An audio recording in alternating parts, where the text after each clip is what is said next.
Illiteracy among college presidents. A tall, handsome university president gives his wife flowers on her birthday.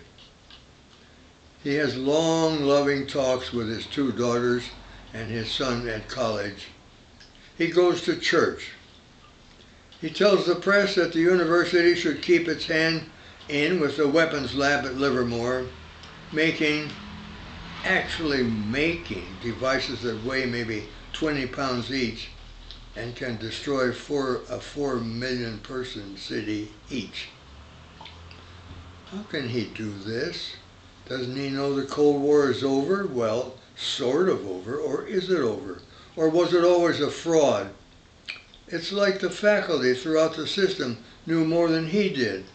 They voted overwhelmingly to sever ties with the death labs. But what do they know? They're only faculty members. Somewhere in all this, he had some wisdom they didn't have. But he's a university president. Is it that he doesn't know much about current events? How can he seem to be practically illiterate? And now we find out the U.S. government and its cousin government, the CIA, knew all along that the Soviet Union was not a superpower.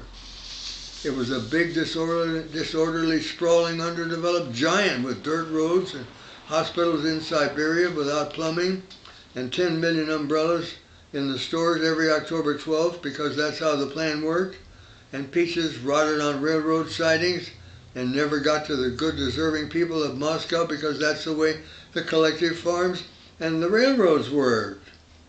Yet here we are with an illiterate college president who could know so much, could know as much as I know if he let himself. Why isn't he letting himself? What's in it for him to not know these things? What's in it for his business in either the short run or the long run? His business, the university? Do you suppose he would be horrified if he heard university presidents on Mars were in favor of running global destroying factories? He could see it easily from that distance. So what keeps him from seeing it close up? There must be something else in it for him, or his business, or some kind of payoff, some kind of reward, some kind of protectiveness for his needs to cope. For the university, its needs to cope. Bless its little heart, something is missing. There's some moral gap here, and ultimately some logical gaps. He holds his press conference to announce his support for keeping the labs of hell. He wears a light tan suit because the makeup people said he'd look better in it on TV. He smiles slightly but very sincerely as he looks charmingly upwards, looking for words, his eyes darting a little in a charming, thoughtful way. He holds his fingertips together, his two hands teetering against each other in a sincere way, as he carefully tells in a charming way his reservations about the labs, yet how much better it is to have the humane and philosophical minds of the university setting the tone rather than bureaucrats or the top brass. And while he was saying all these gentle, good things, enough plutonium was enriched for about 4 bombs that afternoon while he was in conference and on TV. And the majority of the regions did the same. And what was their thinking? And are they illiterate too?